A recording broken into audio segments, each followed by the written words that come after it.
et une et indivisible. Et la population répondante, c'est qu'il faut tout arrêter pour faire face à cette situation.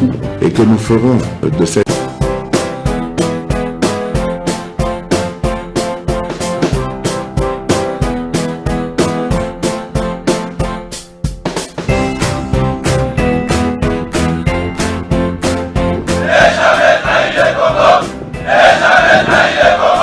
La RDC est une et indivisible. Et la population répondante, c'est qu'il faut tout arrêter pour faire face à cette situation.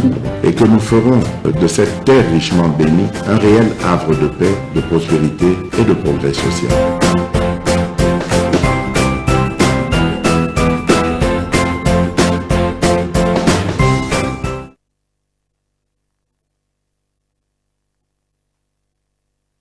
Merci de nous suivre na MKBS Télévision. Bozali ebele, bozali komela biso, surtout na zomona ba message na bino na nzela ya YouTube. Tozali vraiment prêt à servir bino mikolo nyonso. Merci de continuer à partager nos liens. Merci de nous faire confiance. En tout cas, tozali prêt. Quelqu'un m'a rappelé, Nassina Bossana qui azali na Paris, Maman Angèle, l'objet anniversaire Nangai, na yeba ki kutute, donc à Komelinga, le président Médard, comme l'année passée. Merci beaucoup maman. Déjà Ebisingaye, champagne ya Mobimba et Zoya. Merci en tout cas. Pour cet amour que vous allez comporter pour Nabiso. Je rends grâce à Dieu qui a permis encore que lobby na kokisa mbula mobimba lisusu na komi mokolo makasi, donc nzambe azo koba toujours ko ça la biso grâce na batonyon. So la vie n'est pas facile, mais par la grâce de Dieu on tient. Parce que non seulement tous allez battre malamour, beaucoup de faiblesses, mais l'amour et la grâce de Dieu est sur nous. Nous le voyons comme David a dit dans les psaumes, je me couche, je m'endors, je me réveille car l'Éternel est le soutien de ma vie. Merci Nabandeko Nyonso, Bapese Biso, Makasi, c'est pas facile. Vous savez que la vie c'est le haut et le bas, au-delà de tout. Il faut être entouré Nabatu Malamu qui croit Nayo, qui te donne de l'énergie. Clin d'œil na Bandeko Nyonso, je reconnais la capacité Yabatu Yaparti Nangai na dévoilé secret. Je crois que l'année passée ils m'ont fait des surprises inattendues, je sais pas. Alors Bino Nyonso, Bolinga Kangai, Bo Komela Kangai, Boyebaki Lobby, na dévoilé secret. J'étais d'ailleurs distrait parce que Ngana Zalaka tellement plongé na ba fête, mais au moins il y a quelqu'un qui me l'a rappelé aujourd'hui, Azaline à Paris, maman Angèle. Merci maman pour l'amour, merci vraiment pour ces compliments d'avance.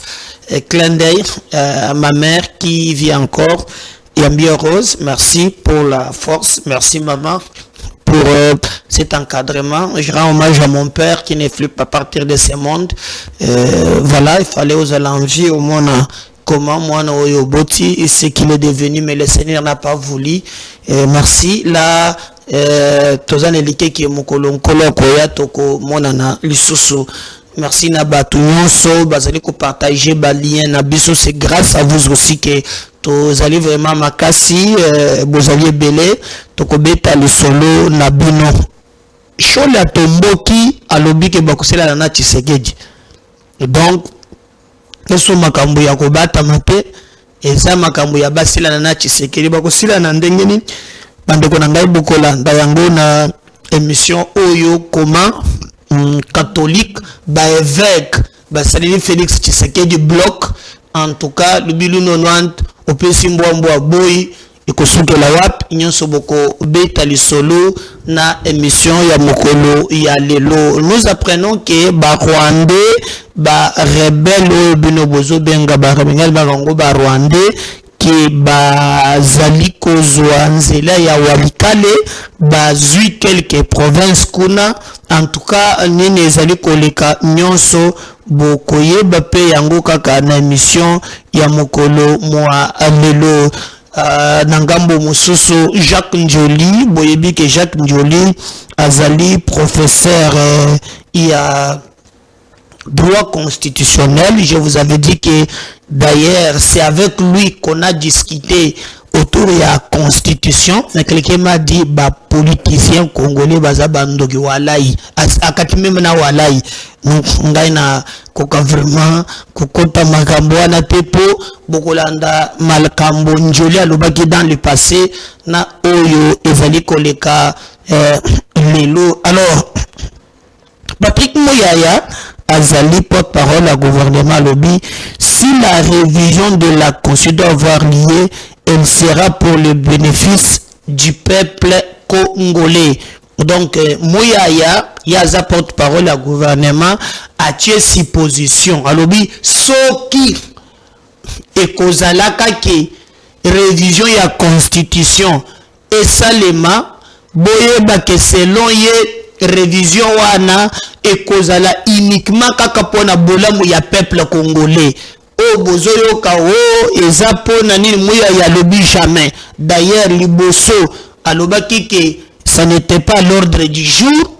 Alors Mikolo après sorti à Fachi na Kisangani a évolué à lobby soki et kokoma que vraiment révision et salami et kozala uniquement kaka pona peuple. Donc nous devons développer peuple ndenge vraiment azali ko kanisela yango parce que yango nde mutu ezali ko kanga toile révision constitutionnelle. En tout cas ezali kamba to balingi penza ko tikate. Augustin Kabouya par exemple boyebi que azali secrétaire général ya UDPS, bien que bango bazali na deux côtés, tozali na oyo ya UDPS oyo ezali ya ngambo mususu na UDPS ya ngambo mususu. Alors Augustin Kabouya alobi boy, les opposants veulent organiser une marche contre le changement ou la révision constitutionnelle. Nous aussi, nous allons prouver à la face du monde que nous sommes pour le changement de la constitution. Donc, Kabouya lobby, Moninga, Mutabangi sa Moninga kozalate. Tozala sekona démarche. Soki kaka ba opposant, ba lobby o bazo sala marche pour na ko réviser constitution. Bango pe bako tele bambala moko ba mobiliser pe bango bato biso pe toza pour ou contre. Donc bango biso bako sala pour. Alors c'est que ezali elongo maintenant débat il y a institution et comme est-ce que débat ya balabal pour prouver na ba opposant que bango baza makasité. Donc ba moi eteni moko boye nde bango pe bako réagir. Alors, donc le débat là, et que vraiment il y a un bouton, il y a que sakanate, on peut s'imboire, on boit boy, et que les kalawapi, en tout cas, c'est devenu un peu chaud. D'ailleurs, Tolanda qui est un député à l'Obaki, maintenant, Sika, Boza la kaka kokane la kabato, Boza la kaka kopotana de gauche à droite, malamu komema débat wana, et il y a, même à niveau, il y a parlement, peut-être toyeba nini bolingi ba changer na nini bolingi ba changer te débat wane koya penza malam na esika ekoma débat ya batu bazali kopotana ezali penza mabe makasi. Non, nous attendons voir tout le monde ekosuke la wapi. Mais Augustin Kabouya lobby soki kaka ba meki o ba benga marche yepa ko benga marche. Alors si ko to na démarche to mona kango la fois passée c'est la kili kambo ya seni ko katumbi alongwa ka boye na Katanga ayawa na Kishasa ikomaki makambo ya ba marche basangana boye na ba matata na banini bazomela ka champagne avant bakenda kusala marche boye awa na ba hotel mais komaka na nzela po ekende du progrès pe na ba muso basala ka pe marche et beta be mambutu mbutu kotoka que même le bilan non tezela ke mokolana ba machette na banini. Alors à lobby exploit wane ko zongela lisusu soki kaka bango ba lobby o babanda marche baza la cirque bango pe bako telema bako sala marche bao baza pour bao baza contre. Donc ekozala vraiment makambo oyo yako sakanate. Mais attendons voir parce que jusqu'à présent ide wana nanu salamite moto apesi yango Félix Tshisekedi alobi azota la possibilité na lolenge que na 2025 akocha équipe moko en place o bakoki ko réfléchir na lolenge ya sika ya kokamba mboka. Mais nous apprenons selon ba source mususu qu'il faut ba changer même drapeau, ba changer ce qui constitution. Est-ce que bien national peut ba changer yango? Quelqu'un m'a même dit oh non, il faut ba changer comment on attend même kamulango pe côté na kat. Donc ba biloko belé, il faut penser et le moyen ya ba changer yango toujours baté batuba bazali penza ko potana. Quelqu'un m'a dit mais ce que ça mutema mukuse Brazil za pe Congo so monique ezo soyo ozibwato okati sokona pe kona peza Congo soya ozo mona ki ozali ko supporter yango. Donc il y a tout un tas de choses bazoloba tout autour ya projet wana mefatia lobby ekoyeba na parce que aneo ekoya makambo kozala penza clair bato bakosolola pote ba trouver compromis ndenge makambo mako ozalela. Alors na ngambo na bango ba tikali kimia te ba yepe pona ko réagir. Les évêques catholiques décrètent une mobilisation pour dissuader les projets de la révision ou changement de la constitution. La CENCO qualifie les projets de l'IDPS de dangereux pour le pays. Bamompe balobi okosi.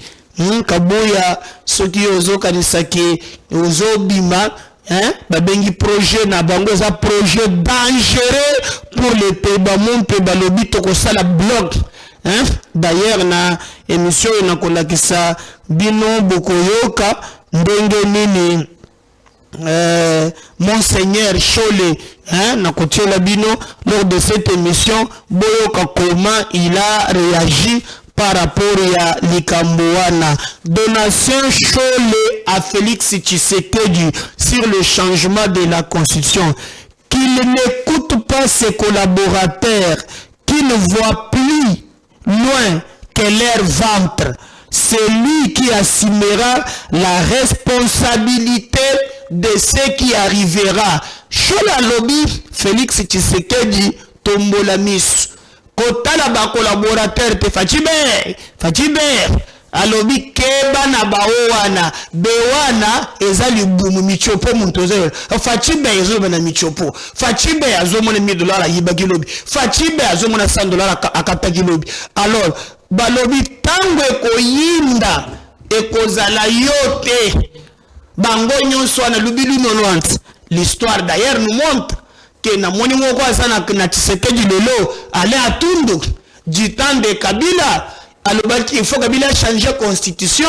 Kabila penzande Messi Nzamba tindele biso na mukili. Metanguka Kabila azui mukatu Shadara azui te bangona bamende na moi bazozela ta na butu te na moi na ba caméra zo filmer bango. Yo na komi pa Tshisekedi lelo akomi ko senga pe ba changer encore constitution.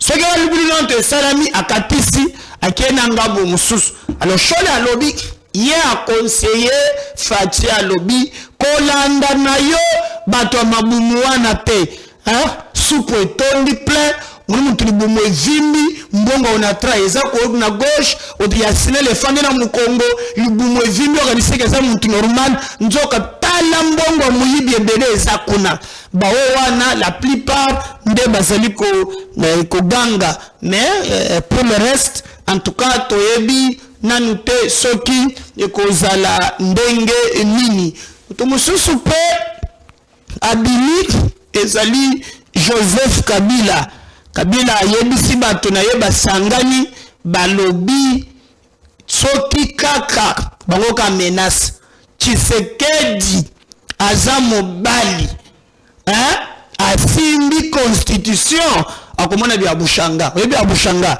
iza bro tout bana mige petit nenga akomona bya bushanga donc talibi bakomona bya bushanga donc ekozala somo Kabila alobi ekozala grave chose qui m'étonne professeur moko oyo batandaki na makambo ki azalaki na bananga professeur Bob Kabamba azalaka na Belgique yoka makanisa lobi o soki kaka ba changer constitution elingi koloba ke mboka ezali suna légitimité te même coup d'état ekozala justifié mais konjema donc ndenge balobaki la fois passée que balandela makambo yo bazalaki na raison ndenge nini lelo mutoyo yake kaka kote ya coup d'état ono ndenge makambo ya constitution ezokoma ya boye en tout cas c'est possible que basala coup d'état parce que constitution ekozala touché alors que Mouya ya porte-parole gouvernement lobby soki makambo ya révision constitutionnelle et salami et kozala kaka pour intérêt ya peuple et kozala te par rapport ya oyo batuba zali koloba professeur Bob Kabamba lobby soki kaka ekomi makambo ko toucher constitution même coup d'état il faut salim. Alors boyebi déjà quand vous regardez les liens, je vous rappelle que Nakala Adeshole, Monseigneur Alobaki, na mboko yo, ana besoin ya courage mogobo, so courage abimi, nde abimi azu pouvoir. Akosaki Christian Malanga, po Malanga biamana za courage, abima bo courage futa yote, yo anazana mabele, mwana na ye condamné à mort.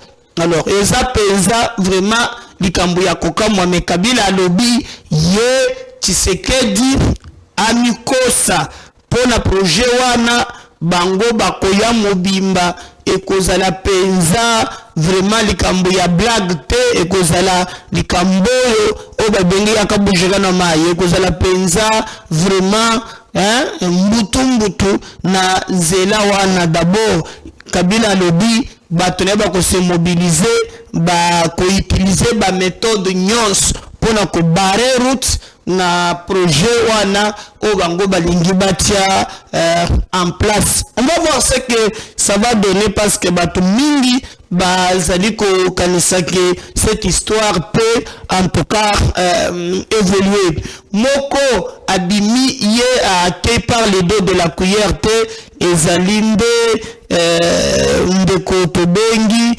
Martin Fayulu alobi Tshisekedi azo sakana lokola un gamin rebi muni makambo constitution azo lokola mwana muke asimbi moto na maboko azo sakana na moto mazo yeba te nini ekoki komela ye donc pona ye l'idée oyo ya Tshisekedi ya ko changer constitution c'est quelque chose oyo azali ko maîtriser ni les tenants ni les aboutissants donc ayebite ni ne kokomela ye lobby donc pour lui et sengele vraiment que bato bazala très souple très engagé pour te makambo matambola correctement mais dans ces débats là oyo komi éternel il y a ba jeu de ping pong en tout cas peuple azali na mot à dire. Alors d'ailleurs Fati alobaki soki ekokoma ke na moma ya bamanda na ba biloko mususu ye akoluka ndenge nini peuple akoki ko trancher par rapport ya problème wana. Donc nous allons vraiment voir nini ekoleka par rapport ya likambo owana. Donc nous allons vraiment nous battre pour na kolakisa bino vérité par rapport ya révision constitutionnelle na débat oyo ba politicien bazali ko engagele biso mutu mususu pe aza déterminé na yango ezali Moïse Katumbi yepe atie barrière à lobby qui vivra verra. Ah, obi ke soki asa lobby ndenge wana qui qui vivra verra ce que énergie nyonso exemple. Donc nous allons converger maintenant na ngambu moko oyo tokomona maintenant ba force nyonso bazala en place basala front contre Tshisekedi parce que même peu na kati ya union sacrée ango je vous dis batu batikili ko se prononcer andor ya bahati ya ça se prononcer abandi ko bundisha Tshisekedi bahati atindingo ikasanja lobi kendo atake bahati ayeko tinda le baki Tshisekedi ya kuzonga tena ni nini shiki bahati asi atindi batu mibale alobi na bango bokende koloba na Tshisekedi bo atake bo diminuer UDPS mais bemba silence caméra yebike nazana na percho ara osoki na meke kaka ko bouger ba ko sotisa ngai na kotisa nanu à la fin nde na gogo le kamena sa position. Donc c'est comme ça que Nikambwango ezali penza kobetama mais en réalité faut ya monene tope bato bazali ko mobiliser makasi koleka ezali église catholique o bato nyonso bazali ko compter sur bango. Alors parce que TV ezali radio te, je vais vous laisser quand même suivre Monseigneur Cholet avec la radio Okapi. En tout cas sans marcher le moboka oh ya lobby tozo kende wapi parce que mbutu et mon ami Keza Makasi et nous allons revenir to yoka après Monseigneur Cholet. Ensuite ça on revient juste après. Monseigneur Donatien Cholet, bonjour. Bonjour. Le président de la République a annoncé le 23 octobre dernier l'avènement d'une nouvelle constitution de l'année prochaine. Quelle est votre réaction? Ma réaction est celle des évêques qui se sont déjà prononcés à ce sujet lors de leur dernière rencontre plénière. Donc, c'est une position politique, mais du côté de l'Église et du côté de la société civile dont nous faisons partie, en tout cas, nous pensons que c'est quelque chose à décourager dans le contexte actuel, quelle que soit la pertinence de l'un ou l'autre point relevé pour justifier cette démarche qui est dangereuse sur plusieurs plans, sur le plan social, sur le plan sécuritaire et même sur le plan politique. Comment vous expliquez cela? Je crois que le débat n'a pas commencé aujourd'hui. Le débat a commencé il y a plus ou moins 10 ans, ce même sujet. Et pour les mêmes raisons que ceux qui sont au pouvoir actuellement ont refusé que le président honoraire touche à la Constitution, la situation comme telle n'a pas évolué. En ce temps-là déjà, l'actuel président de la République et les siens disaient que le problème, c'est pas la Constitution, mais c'est le social du Congolais. Et aujourd'hui, nous constatons que malgré les efforts fournis par le gouvernement, la situation sociale reste très, très préoccupante. Donc, on est dans un environnement où aujourd'hui, il y a des grèves ici, demain, il y a des grèves là-bas, et on ne voit pas de solution dans un avenir proche. Donc, ce serait vraiment très risqué dans ce contexte social, mais aussi ceux qui font la campagne pour cette révisitation ou ces changements éventuels, ils n'hésitent pas à évoquer des raisons qui énervent même les articles verrouillés. Mais c'est surtout l'aspect sécuritaire. Donc, ce projet de changement de constitution ou de révision de constitution qui a fait des morts ne passera pas sans un bras de fer social. Donc, ça sera un front en plus dans un pays qui est déjà fragilisé, et particulièrement à l'est du pays. Moi, je pense que les évêques ont raison de demander vraiment de bien réfléchir parce que si cette question n'est pas bien traitée, ça va déstabiliser le pays. Et le pays est déjà fragile, ce ne serait pas indiqué. Sur le plan politique, nous savons comment se sont passées les élections. Nous savons ce qui s'est passé particulièrement au niveau de la députation nationale, où beaucoup se sont retrouvés là sans avoir été élus, qui se retrouvent là-bas à coup d'argent. Donc, les gens qui sont nés de la corruption. Et je crois qu'il ne se gênerait pas de négocier même la vie du pays à cause de l'argent. Je ne parle pas de tout le monde, je parle de cette catégorie de gens dont on doit tenir compte parce qu'ils sont là, leur voix va compter aussi. Aussi, nous vivons dans la population. Hein. Ceux qui font beaucoup de bruit ne sont pas nécessairement la majorité. Donc, c'est une question sensible, en fait.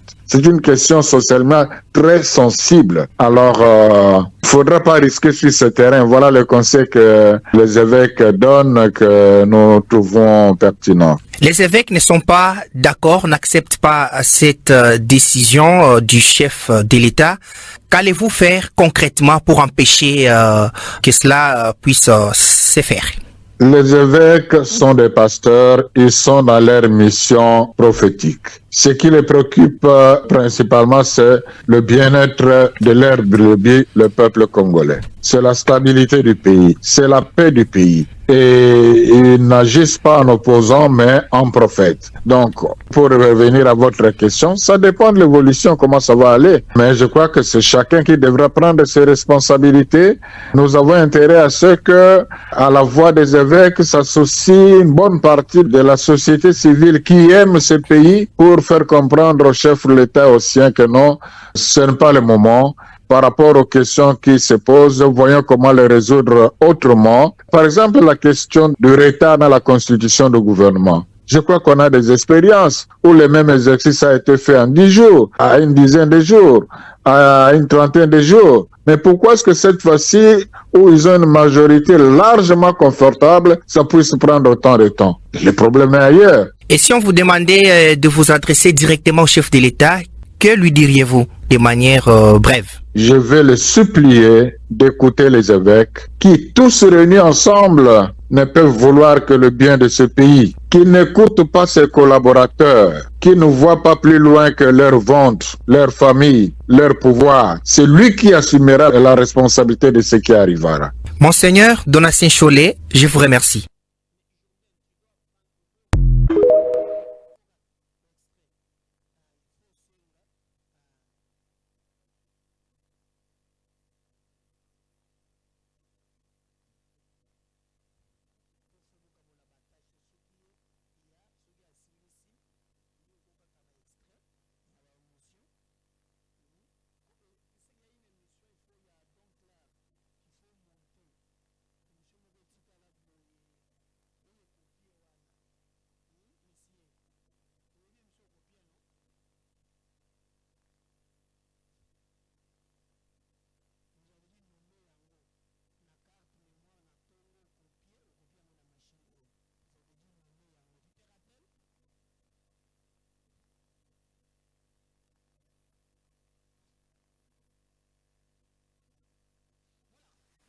wana bolandi merci mana yepe esuki wana te bolanda siko professeur Njoli mon professeur ya droit constitution atombogi a levé bazo singaye bolanda à l'époque ce que Njoli avait dit pour la révision constitutionnelle non il y a le bio constitution est coli et combien mubange hey mais aux États-Unis constitution la bango meli hein depuis ce qui ba 1900 combien d'abord la Grande-Bretagne basée la constitution écrite hein mais oh Njoli le but que c'est coli mais écoutez ce qu'il disait à l'époque PVZ radioté tout le monde notre raison après des droits consacrés parce que c'est une dimension fondamentale de la Constitution, la protection des droits de l'homme.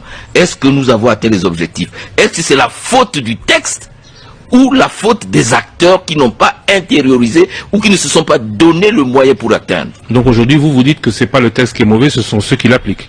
Il faut analyser les textes. Mais est-ce que les acteurs, comment peut-on appliquer un texte qui veut instaurer la démocratie lorsque les acteurs eux-mêmes n'ont pas totalement intérioriser la culture démocratique? Oui, mais la Constitution, on dit loi fondamentale, c'est une loi qui s'impose à tous. Est-ce qu'aujourd'hui, en fonction des individus qui doivent l'appliquer, on peut se poser le genre de questions que vous vous posez? Bien sûr, il y a eu des résistances. Il y a eu des résistances. Les gens ont parlé de changer cette Constitution tout simplement pour trouver des arguments pour revenir au pouvoir. D'autres critiquent cette constitution, je parle du professeur Mabaka, de certains compromis ou équilibres qui ne permettent pas à telle ou telle force d'avoir la prééminence. Or, l'objectif de cette constitution, c'était de trouver l'équilibre. Équilibre entre les trois pouvoirs. L'équilibre hier, mais aujourd'hui, l'équilibre de 2005 n'est pas le même équilibre que 2021. En 2005, il y avait Joseph Kabila qui était chef d'État, qui devait s'accorder avec le RCD, avec le MLC. On devait réunifier le pays. C'est pas le même équilibre et même équilibre qu'aujourd'hui, où Félix Tshisekedi, qui a été élu, par exemple, se trouve devant la difficulté d'enlever un Premier ministre, alors que ce Premier ministre n'a plus de majorité à l'Assemblée. Mon cher ami, on ne change pas des constitutions comme on change une chemise. Une constitution, c'est ce qui nous constitue. C'est une loi qui veut concurrencer Dieu dans l'éternité. C'est un texte sacré. Les États-Unis, depuis 1787, ont une seule constitution. La Belgique que tu connais, depuis 1831, la France de 1958, on ne va pas changer les constitutions pour faire plaisir aux humeurs. Cette constitution a été élaborée sur base de l'expérience que nous avons. À tout à l'heure. Abonnez-vous, partagez les liens. Je reviens. Merci. Bye.